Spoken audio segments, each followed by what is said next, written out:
الحمد لله رب العالمين، والصلاة والسلام على سيد الأنبياء والمرسلين محمد وعلى آله وأصحابه أجمعين. قال الله تبارك وتعالى في القرآن الكريم: أعوذ بالله من الشيطان الرجيم، بسم الله الرحمن الرحيم. والعصر إن الإنسان لفي خسر إلا الذين آمنوا وعملوا الصالحات وتواصوا بالحق وتواصوا بالصبر. صدق الله العلي العظيم.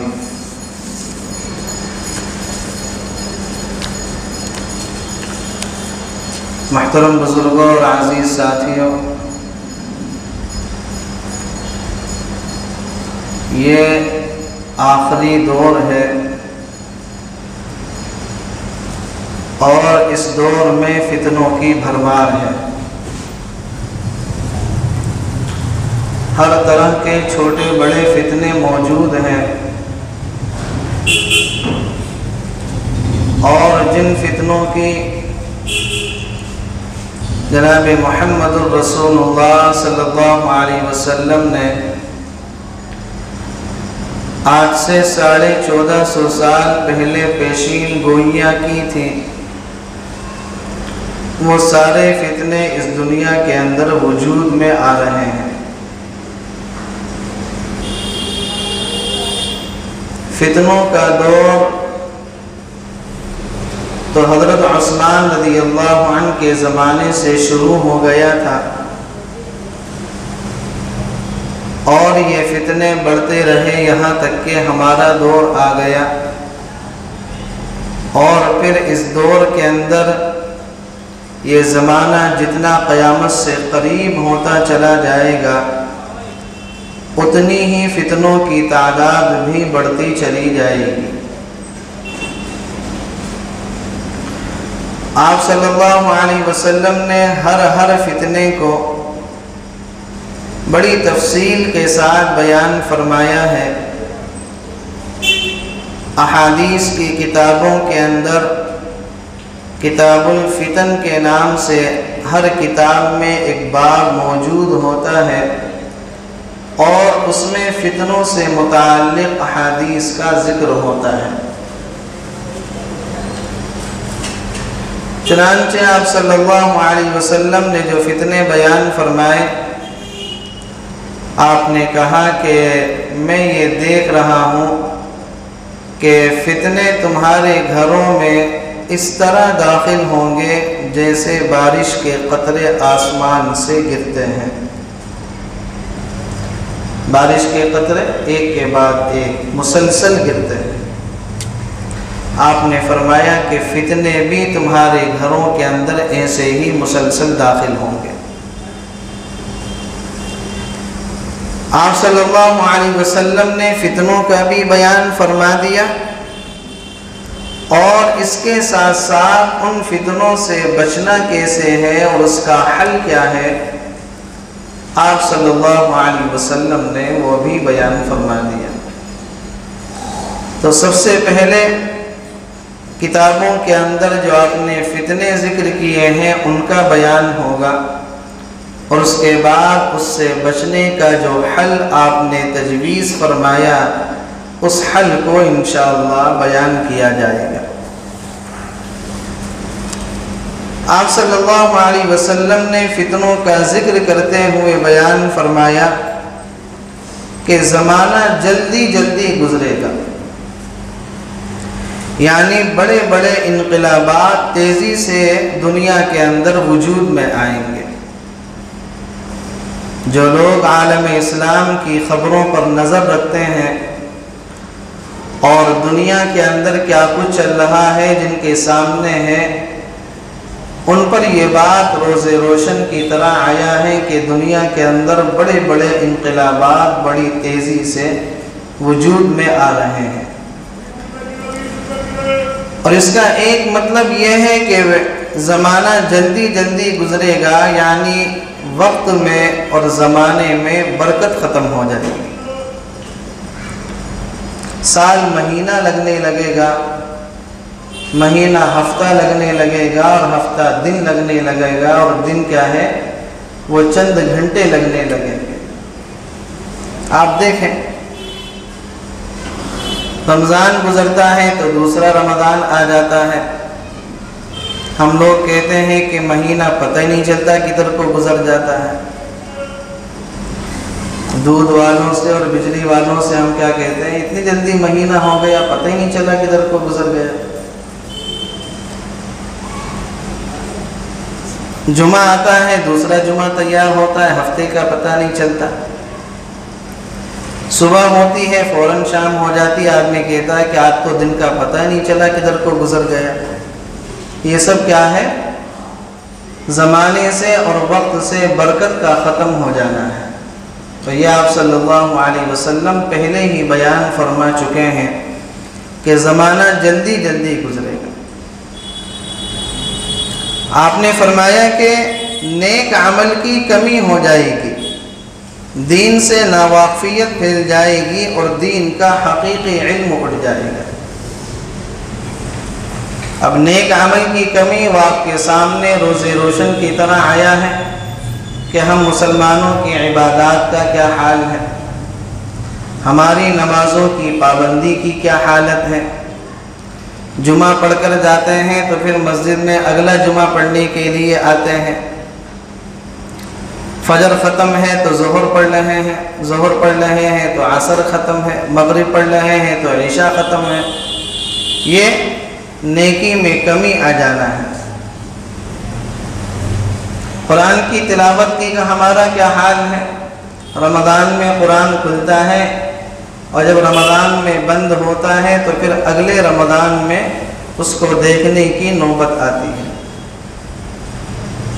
اسی طریقے سے آپ آگے بڑھتے چلے جائیں۔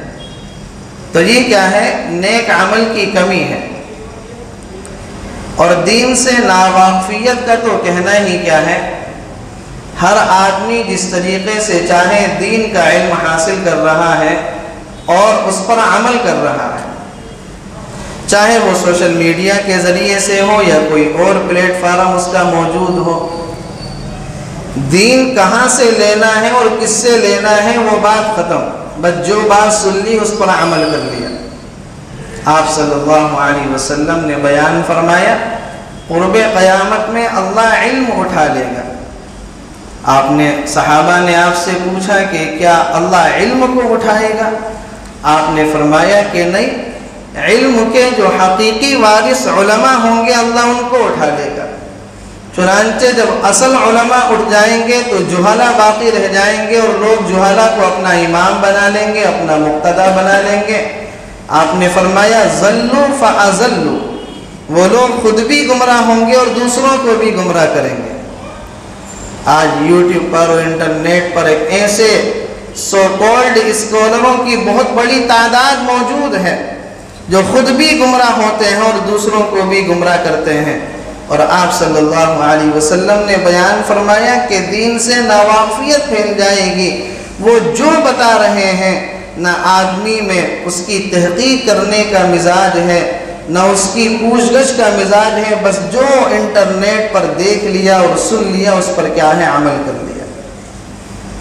چاہے وہ کوئی گمراہ بات بتا رہا، وہ کس سے تعلق رکھتا ہے، اس کی سوچ کیا ہے، اس نے کن استادوں سے علم حاصل کرا ہے، جن استادوں سے اس نے علم حاصل کرا ہے اس کے استاد کیسے تھے، اس بات سے کسی کو کوئی پرواہ نہیں ہے۔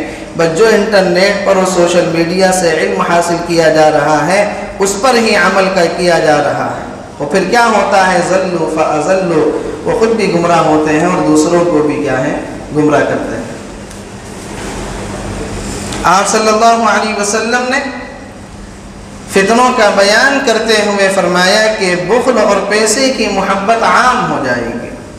آدمی پیسے کو اتنا بڑا بنا لے گا کہ پیسہ ہی اس کے لیے سب کچھ ہوگا، اس کے لیے رشتے، اس کے لیے ماں باپ، اس کے لیے بہن بھائی، اس کے لیے رشتہ دار کوئی معنی نہیں رکھتے۔ سب سے اونچا اس کے لیے کیا ہو جائے گا؟ پیسہ ہی ہو جائے گا. بس پیسہ ہی سب سے پہلے نمبر پہ ہے، باقی سب چیزیں دوسرے نمبر پر. آپ دیکھ لیں دنیا کے اندر یہی ہو رہا ہے. پیسوں کی محبت اتنی عام ہے، اتنی عام ہے کہ اس کی وجہ سے رشتے ناتوں کا قتل ہو رہا ہے، اس کی وجہ سے رشتے ناتوں کا خون ہو رہا ہے، رشتے داریوں کو توڑا جا رہا ہے، عبادات میں سستیاں کی جا رہی ہیں، اللہ کے احکامات کو توڑا جا رہا ہے، دین سے غفلت پیدا ہو رہی ہے. یہ کس وجہ سے ہے؟ یہ پیسوں کی محبت کی وجہ سے ہے. اور اس چیز کو اللہ کے نبی علیہ الصلوۃ والسلام نے ایک حدیث کے اندر ذرا تفصیل سے بیان فرمایا. آپ صلی اللہ علیہ وسلم نے فرمایا قرب قیامت میں دنیا کے لوگ تمہیں قتل کرنے کے لیے ایسے جمع ہوں گے، ایسے ایک دوسرے کو بلائیں گے جیسے دسترخوان پر کھانے کے لیے ایک دوسرے کو بلایا جاتا ہے. مسلمانوں کو قتل کرنے کے لیے، مسلمانوں کا خاتمہ کرنے کے لیے دنیا کی طاقتیں، دنیا کی حکومتیں ایک دوسرے کو ایسے بلائیں گی جیسے آدمی دسترخوان پر کہتا نا آؤ بھائی تم بھی آ جاؤ، تم بھی آ جاؤ، تم بھی کھا لو، تم بھی کھا لو. یہ مسلمانوں کے ساتھ ہوگا کہ بھائی آؤ تم بھی ان کو مٹا دو، تم بھی ان پر حملے کرو، تم بھی کیا ہے ان کا دنیا سے وجود مٹا دو. تو صحابہ کرام نے اللہ کے نبی سے پوچھا کہ اللہ کے نبی کیا اس وقت ہماری تعداد کم ہوگی؟ کیا اس وقت مسلمان کم ہوں گے؟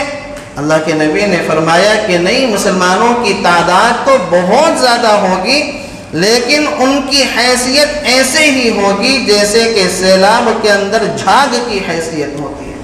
اس کو سیلاب کا پانی جیسے چاہتا ہے، جدھر چاہتا ہے، جب چاہتا ہے بہا کے لے جاتا ہے، وہی اس وقت مسلمانوں کی کیفیت ہوگی.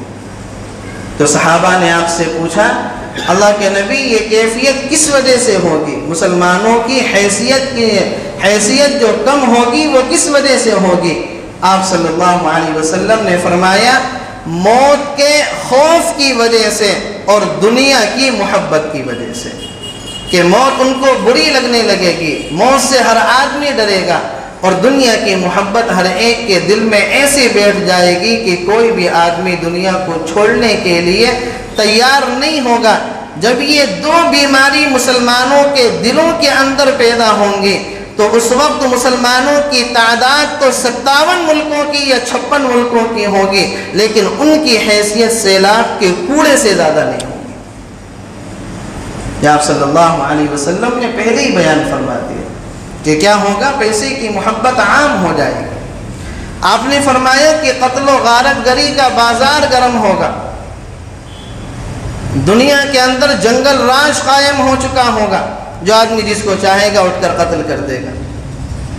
اور آپ نے اس کو ذرا تفصیل سے مسلم شریف کی حدیث کے اندر بیان فرمایا. آپ صلی اللہ علیہ وسلم نے فرمایا خود قاتل کو معلوم نہیں ہوگا کہ وہ کیوں قتل کر رہا ہے، اور نہ مقتول کو پتہ ہوگا کہ اسے کیوں قتل کیا گیا ہے. آپ دیکھیں کہ اللہ کے نبی علیہ الصلوۃ والسلام نے کس انداز سے فتنوں کا بیان فرمایا. آپ نے فرمایا کہ فتنوں کے زمانے میں قرب قیامت میں قتل و غارت گری اور جنگل راج کا ایسا نظام قائم ہوگا کہ جو قتل کرنے والا ہے اس کو بھی نہیں پتا کہ میں اس کو کیوں مار رہا ہوں، اور جو مقتول ہے جس کو قتل کیا جا رہا ہے اس کو بھی بیچارے کو نہیں پتا کہ مجھے کس جرم کی سزا دی جا رہی ہے اور مجھے کس جرم کی وجہ سے قتل کیا جا رہا ہے. آج آپ دیکھ لیں اس ملک کے حالات پر جو گہری نگاہ رکھتے ہیں، آپ دیکھیں کہ ہندوستان کے اندر مسلمانوں کا ادھر آ کر جو قتل عام ہو رہا ہے، کہیں اخلاق حسین کو مارا گیا، کہیں پہلو خان کو مارا گیا، کہیں کسی اور کو مارا گیا. یہ وہ تھے کہ جن کا کوئی جرم نہیں تھا، مارنے والے کو بھی نہیں پتا کہ میں نے اس کو کیوں مارا، بس اٹھ کر مار دیا. اور جو قتل ہوا، جس کو مارا گیا، اس کو بھی نہیں پتا کہ مجھے کس جرم کی سزا دی گئی ہے اور مجھے کس جرم کی وجہ سے مارا گیا ہے. یہ ہو رہا نہیں ہو رہا اس وقت اس زمانے کے اندر. آپ صلی اللہ علیہ وسلم اس کو 1450 سال پہلے ہی بیان کر کے جا چکے ہیں کہ حالات اتنے خراب ہو جائیں گے، حالات اتنے بدتر ہو جائیں گے، قاتل کو نہیں پتا ہوگا کہ میں کیوں مار رہا ہوں، اور مقتول کو نہیں پتا ہوگا کہ مجھے کیوں مارا جا رہا ہے. آپ صلی اللہ علیہ وسلم نے بیان فرمایا کہ شراب کو شربت کہہ کر حلال کہا جائے گا، شراب کو شربت کہہ کر حلال کہا جائے گا، کہ وہ ہوگی شراب لیکن اس کا نام بدل دیا جائے گا، اس کا لیبل بدل دیا جائے گا، اور نام بدل کر اور لیبل بدل کر کیا ہے مسلمان اس کو پئیں گے اور اس کو کیا ہے استعمال کریں گے، اور کیا کہا جائے گا کہ جی یہ تو شربت ہے، انرجی ڈرنک ہے، یہ کیا ہے انرجی ڈرنک ہے، اس کو پینے کے بعد جسم میں طاقت آتی ہے، جسم میں قوت آتی ہے، حالانکہ وہ کام وہی کرتا ہے جو شراب کام کرتی ہے، کہ اس کے پینے سے بھی آدمی کو مدہوشی کی کیفیت ہو جاتی ہے، اس کو پینے سے آدمی کو نشہ آتا ہے، لیکن نام تبدیل کر دیا جائے گا، لیبل بدل دیا جائے گا، اور شربت کہہ کر کیا ہے لوگوں کو اس کو پلایا جائے گا۔ آج مسلمان نوجوان اس چیز کو کر رہے نہیں کر رہے؟ ہمارے مسلمان نوجوان کے اندر شراب کا ریشو کتنا زیادہ بڑھ رہا ہے، نشے کا ریشو کتنا زیادہ بڑھ رہا ہے، نشے کی کثرت کتنی زیادہ بڑھ رہی ہے۔ یہ سب کیا ہے کہ چیز ایک ہی ہے، لیکن اس کو بدل بدل کر اس کو نام کو تبدیل کر کے لوگوں میں کیا ہے اس کو عام کیا جائے گا۔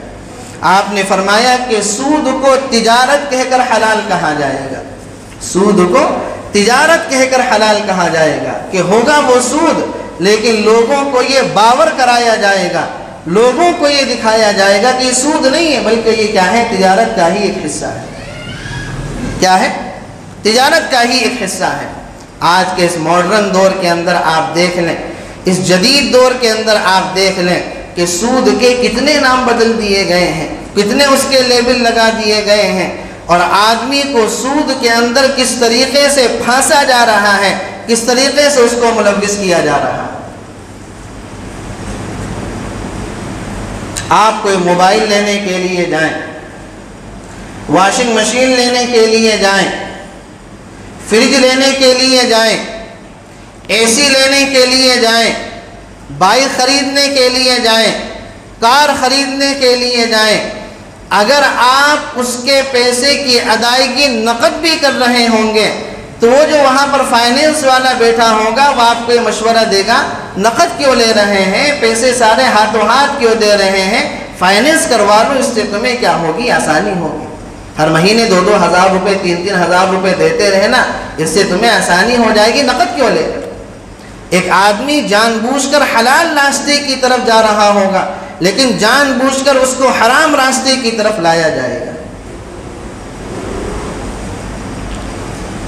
کوئی بھی چیز آپ خرید لیں، فائنینس کے دروازے کھلے ہوئے، کوئی بھی چیز آپ مارکیٹ میں لینے کے لیے جائیں، ہر جگہ پر فائنینس والا آدمی بیٹھے ہوا ہے کہ آپ فائنینس کرا لو، نقد کیوں خرید رہے ہیں، مہینے کی قسطیں دیتے رہنا۔ آئی فون چلانے والے، کون؟ آئی فون چلانے والے، ابھی جو سروے رپورٹ آئی ہے، آئی فون کو خریدنے والوں کی جو اکثر تعداد ہے وہ بڑے لوگوں کی نہیں ہے، وہ غریبوں کی ہے جنہوں نے فائنینس پر آئی فون کو خرید رکھا ہے، جنہوں نے فائنینس پر آئی فون کو خرید رہا ہے کہ 60,000 کا 70,000 کا اور 1 لاکھ کا فون ہے، 10-20 ہزار روپے جمع کر دیے اور ہر مہینے 2-2 ہزار روپے 3-3 ہزار روپے دے رہے۔ نقد لینے والوں کی تعداد تو نہ کے برابر ہے، اکثریت جو آئی فون کے خریدنے والے کی آپ رپورٹ پڑھ سکتے ہیں، انٹرنیٹ پر موجود ہے، اکثریت جو خریدنے والوں کی ہے وہ غریب لوگوں کی ہے جنہوں نے اس کو فائنینس کرا رکھا ہے۔ تو کیا یہ سود کا راستہ نہیں ہے؟ کیا آدمی اس کے اندر سود میں ملوث نہیں ہوگا؟ آپ اے سی خریدنے کے لیے جائیں، 40-50 ہزار روپے کا اے سی ہے، 10 ہزار روپے جمع کرو، ہر مہینے 2-2 ہزار روپے جمع کرتے رہو، سود کا راستہ آسانی کے ساتھ کھلا ہوا ہے۔ پیارے نبی صلی اللہ علیہ وسلم نے بیان فرمایا، آخری زمانے میں فتنوں کے دور میں سود اتنا عام ہو جائے گا کہ اگر کوئی آدمی سود کے اندر ملوث بھی نہیں ہوگا تو سود کا دھواں تو اس کو ضرور لگے گا۔ یہ سب کیا ہے؟ یہ سب وہی ہے۔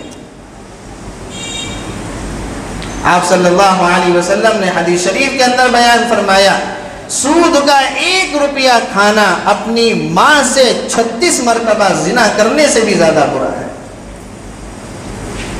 کون مسلمان اتنا سخت دل ہوگا، کون مسلمان اتنا بددین ہوگا جو اپنی ماں سے منہ کالا کرے، اپنی ماں کے ساتھ زنا کرے جس نے اس کو پیدا کیا۔ اور پیارے پاک پیغمبر صلی اللہ علیہ وسلم نے فرمایا کہ 1 روپیہ کھانا 1 مرتبہ زنا کرنا نہیں، 36 مرتبہ زنا کرنے سے بھی زیادہ برا ہے۔ اور قرآن کریم میں تو رب کائنات کا صاف اعلان بالکل موجود ہے کہ یا تو سود کو چھوڑ دو یا پھر اللہ رب العزت سے جنگ کرنے کے لیے تیار ہو جاؤ۔ قرآن کے اندر اللہ رب العزت نے سینکڑوں گناہوں کو بیان کیا ہوگا، زنا کو بیان کیا، چوری کو بیان کیا اور دوسری چیزوں کو اللہ رب العزت نے قرآن میں بیان کیا، لیکن جتنا سخت انداز اللہ نے سود کے بارے میں استعمال کیا ہے اتنا سخت انداز کسی اور عمل کے بارے میں نہیں، کہ اللہ رب العزت نے صاف اعلان فرما دیا یا تو سود کا معاملہ چھوڑ دو ورنہ پھر ہم سے جنگ کرنے کے لیے تیار ہو جاؤ۔ فَأَذَنُوا بِحَرْبٍ مِّنَ اللَّهِ وَرَسُولِهِ، اللہ اس کے رسول سے جنگ کرنے کے لیے تیار ہو جاؤ۔ ہمارا مسلم نوجوان، ہمارا مسلم معاشرہ کیا سود کے راستوں کی طرف نہیں جا رہا؟ کیا سودی لین دین پر چیزیں نہیں خرید رہا؟ اور کمال کی بات یہ ہے، حیرت کی بات یہ ہے کہ اس کو گناہ نہیں سمجھ رہا، اس کے جائز ہونے پر دلیلیں دے رہا۔ ہونا تو یہ چاہیے تھا کہ اگر آدمی کوئی گناہ کرے تو اس کو برا بھی سمجھے، دل سے اس کی برائی اپنے دل کے اندر رکھے، لیکن حیرت کی بات یہ ہے کہ سود کو اور فائنینس کو جائز کرنے کی دلیلیں دی جاتی ہیں اور اس کو حلال کرنے کی دلیلیں دی جاتی ہیں۔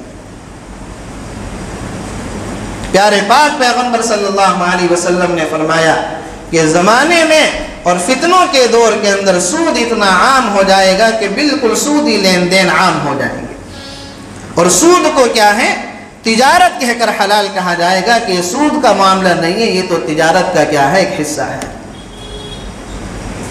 اب جس آدمی نے سودی لین دین کر کے اللہ رب العزت کی لعنت کو اپنے اوپر لازم کر لیا ہو وہ آدمی گھر کے اندر پھر پریشان نہیں ہوگا تو پھر اور کیا ہوگا؟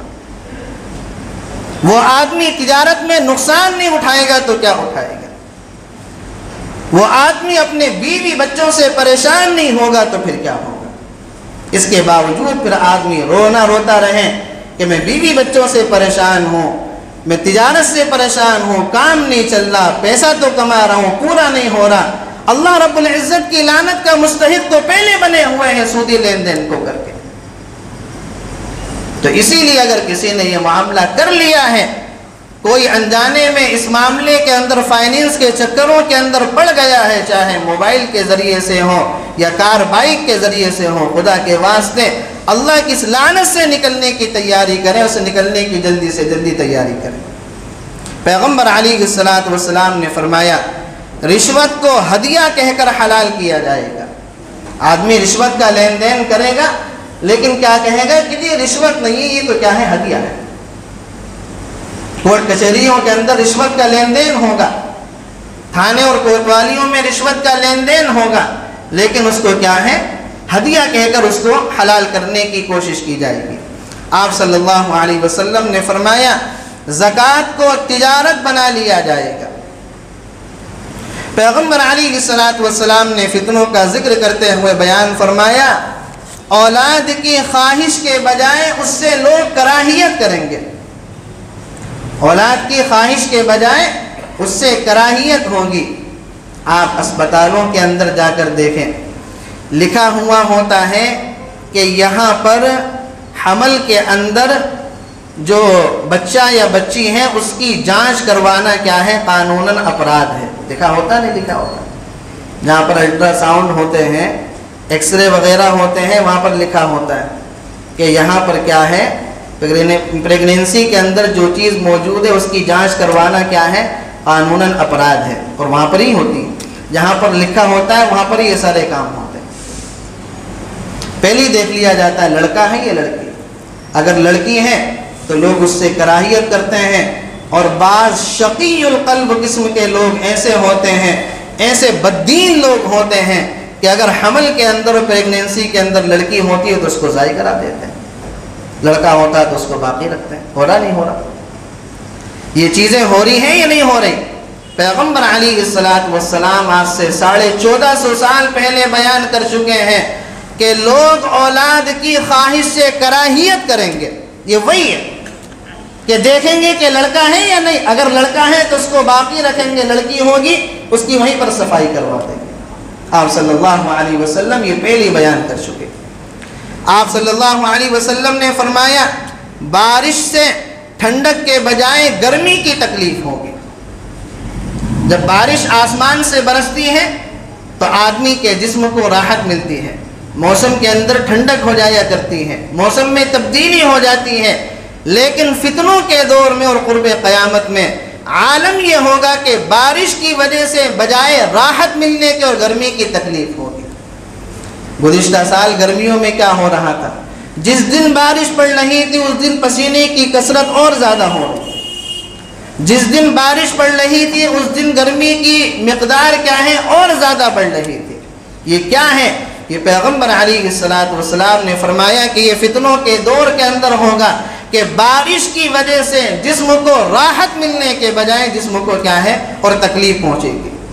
آپ صلی اللہ علیہ وسلم نے فرمایا کہ جھوٹے کو سچا کہا جائے گا اور سچے کو جھوٹا کہا جائے گا، خائن کو امانت دار کہا جائے گا اور امانت دار کو خیانت کرنے والا کہا جائے گا۔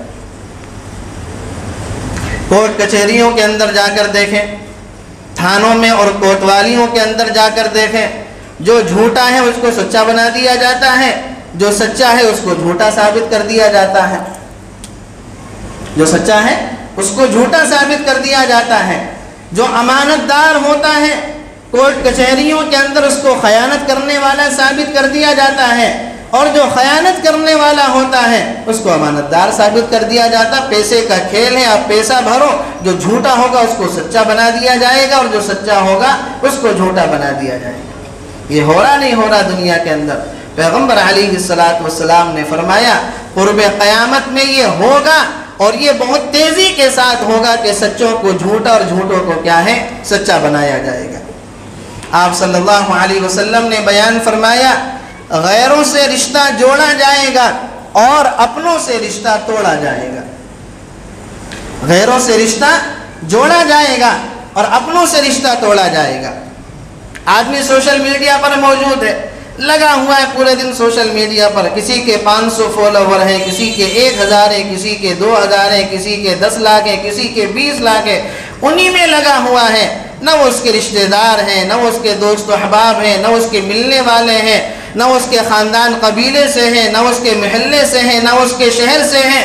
غیروں سے رشتے جوڑے جائیں گے اور گھر کے اندر ماں باپ موجود ہیں اور وہ اس سے ناراض ہے اور ماں باپ سے رشتے توڑے جائیں گے۔ دوست و احباب سے رشتے جوڑے جائیں گے، دوست و احباب کے ساتھ گھومنا بھی ہو رہا ہے، ان کے ساتھ پارٹیاں بھی ہو رہی ہیں اور ان کے ساتھ جو ہے تفریح بھی ہو رہی ہے۔ گھر کے اندر بیوی ہے، گھر کے اندر بچے ہیں، گھر میں بہنیں ہیں، گھر میں ماں باپ ہیں، ان سے رشتے ناطے ٹوٹے ہوئے ہیں، ان سے رشتے ناتوں کو جوڑنے کی کوئی فکر نہیں ہوگی۔ یا آپ صلی اللہ علیہ وسلم نے بیان فرمایا فتنوں کے دور کے اندر غیروں سے رشتہ جوڑا جائے گا اور اپنوں سے رشتہ توڑا جائے گا۔ آپ صلی اللہ علیہ وسلم نے فرمایا ہر قبیلے اور گروہ کی سربراہی اس کے منافقوں کے ہاتھ میں ہوگی۔ قوم کا اور قبیلے کا اور شہر کا جو سب سے بدترین آدمی ہوگا، سب سے بدکار اور جھوٹا اور ظالم آدمی ہوگا، وہ اس قبیلے کا، اس برادری کا، اس قوم کا سربراہ بنا ہوا ہوگا، اور جو صحیح آدمی ہوگا اس کو کوئی حیثیت نہیں ہوگی۔ اور یہ کس وجہ سے ہوگا؟ بھئی فلاں آدمی کیا ہے بڑا ظالم ہے، فلاں آدمی کیا ہے پولیس کا مخبر ہے، اس سے بچ کر رہا جائے، اس کی عزت کرو، اس کو سلام کرو، اگر نہیں کرو گے تو پریشانیاں ہوں گی۔ تو پتہ یہ چلا اللہ کے نبی علیہ السلام نے بیان فرمایا جو قوم کا اور برادری کا سب سے بدترین اور جھوٹا اور ظالم آدمی ہوگا وہ پورے کے پوری برادری کا اور قبیلے کا کیا ہے سربراہ اور امیر بنا ہوا ہوگا۔ اور آپ صلی اللہ علیہ وسلم نے فرمایا اور ہر بازار کی سربراہی اس کے بدکاروں کے ہاتھ میں ہوگی۔